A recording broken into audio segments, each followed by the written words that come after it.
All right, it's my pleasure right now to be joined by the lead role of Punky Brewster and many other projects since then, Soleil Moon Frye, and she is joined by Dr. Shaka Gillen, and they are leading a campaign against meningitis. And thanks so much for being with us today. Oh, it's so exciting to be here. And I have to say, it is such an honor to be here with one of my lifelong best friends, Shaka. We've grown up together since about 14, 15 years old. So it's very exciting. Well, we'll have some fun. We'll get serious if you don't mind. First of all, I can't believe I'm visiting with the Punky Brewster. I mean, I watched this show growing up in the 80s, and we're going back almost 40 years from its beginning in 1984. What is the impact? No way. I'm not even, how can that even, that can't be, I mean, that's like, it blows my mind. What's the impact all these years later? I feel like if I go up to somebody and say Punky Brewster, they know what I'm talking about. I love that. You know, Punky is so close to my heart. And I always say that if I'm like 80, 90 years old and people still call me Punky, I will be thrilled because Punky is really such an important part of my spirit and my heart and my soul. And I just love her so much. And that's really where I find my Punky power. So I lean into her often. What was it like to be part of that 80s? You know, anybody who grows up, they think their time is the best, right? I mean, I remember Cosby Show, Family Ties, Who's the Boss, Growing Pains, all these shows that I watched, Punky Brewster. That 80s time period seemed to be a very special time for television. It was so special. And I think you had shows that really had so much heart and Punky, when you think about, the heart and soul of it and yet that there was humor, it was so much about healing through humor. And it was such an amazing time, such a great time to be part of the network and the show, and just brought so much heart to people. And I think it was really very much a movement, and to hear the response from families, that had come, together, or that were, single parents raising a kid, or adopted children, foster children. It just touched so many lives. And I have had people come up to me over the years that have been so touched by it. And it just means the world to me. I mean, really, I think there's a Punky power and cherry power in all of us. And so I hold it very close to my heart. And you were so tight with the cast as well. George Gaines, he lived a very Absolutely. long life. He just passed away not that long ago, almost lived to 100, and Jerry Johnson as well. Cherry is still one of my best friends, and we speak often. And Amy, I mean, really just amazing, amazing people. And it was so fun to do the revival and to all come together again. And just, it's really been a blast. All right, one more thing before we get into meningitis. I think of dynasties of the 90s, Dallas Cowboys, Chicago Bulls, Friends. Okay, everyone watched Friends. All right. I remember being in college. We got to run home and see Friends. So you were part of a very memorable episode where you played Joey's love interest, Katie, and you could be called Punchy Brewster because that's how you said hello. That's very true. And I really think that it is something that my children are most proud of for me, because really, like, Friends is so epic to them. And it's so funny. Recently, some dear friends found out about it and they started reenacting the episode, and it was hysterical to see. And I love that I was able to be a part of such an iconic show. It's just, it is so incredible, so fun. Yeah, Jennifer Aniston did go Cobra Kai and sweep the leg on you in one of those scenes there, I think, right? She did.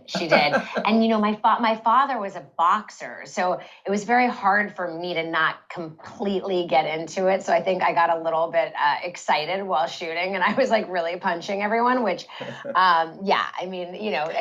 don't have someone whose father was a boxer and not expect that they're gonna go crazy. All right. Well, he was a 3-time Golden Glove, so I was like, I gotta step it up here.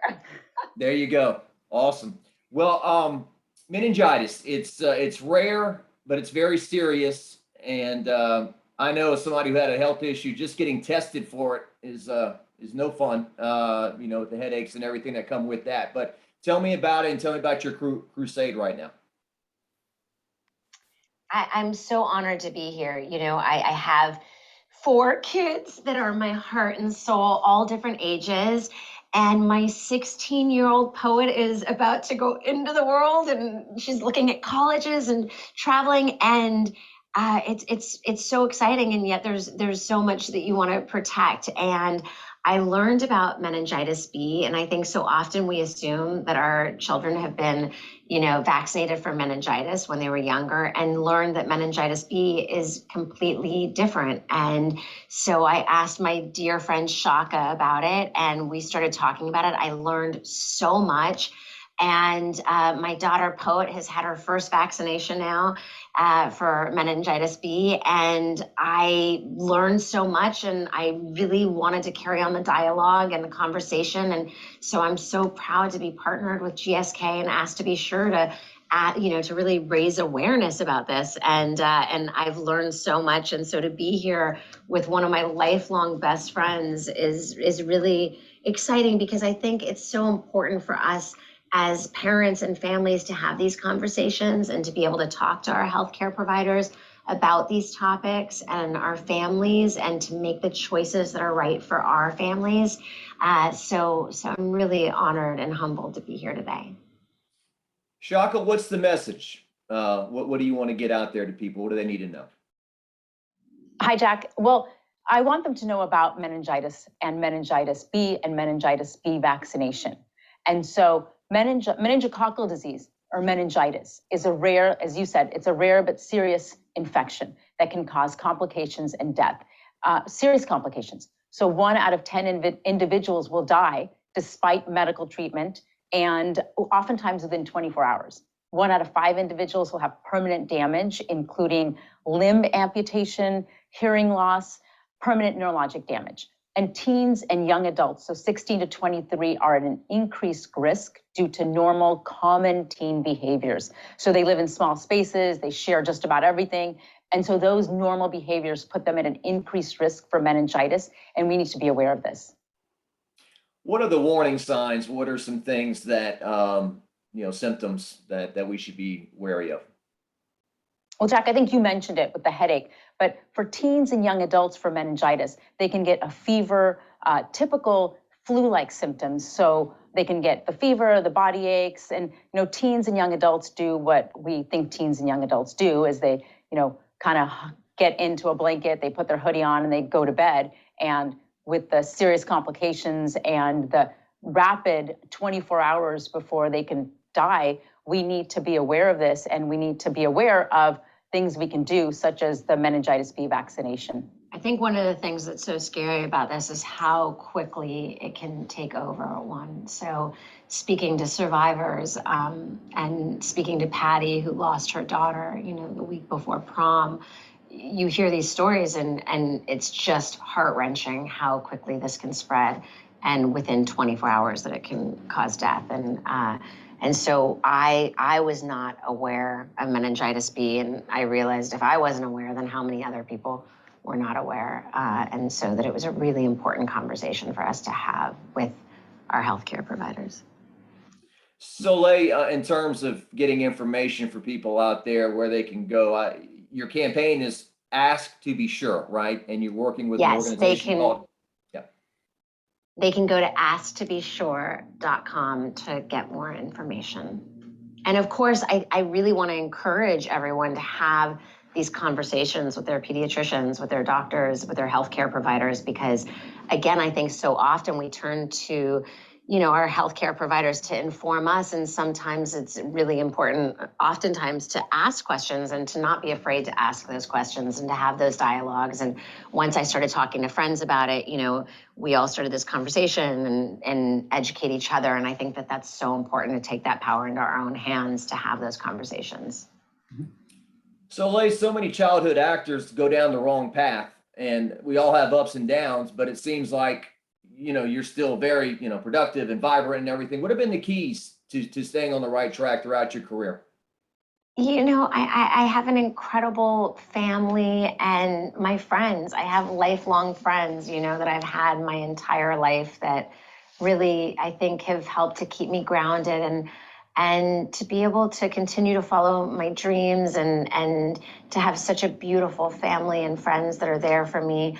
And I also think for so many of the painful, heart-wrenching stories, that there's so many of us that grew up and have had really incredible, profound, beautiful lives, and I think so often we hear of these tragic stories or the negative stories, and we don't always focus on all the positive stories. And so for each really heart-wrenching story, I can tell you a story of someone who has gone on to have a really beautiful, incredible life. And I think life has its roller coasters no matter what field you're in or no matter where you live, and so I think just trying to stay grounded and have a beautiful family and doing philanthropic work that's close to my heart, being of service to others, is something that my family always taught me, and that's always been a part of my life, and that I try to hand on to my children.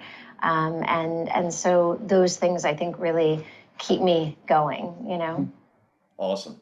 Well, in closing here, are you really 5'1"? Is that how tall? I'm like 5'2" on a great day. So maybe 5'3" on a good day. And my children are like towering over me, which is quite comical. But I think it's great. I'm really proud of my 5'1", 2, 3", something like that. Just as a sportscaster, I think someone should have cast you as a gymnast along the way. I think that would have. I mean, right? I don't think you or a coach of like people that are like, towering over me. I always thought that would be really cute. Well, in closing, I think you should cast Shaka for something, because you look great side by side on camera. I think you should. Right? We're similar heights. It's amazing. Thanks so much for joining. Thank you so much. And please go to asktobesure.com to learn more.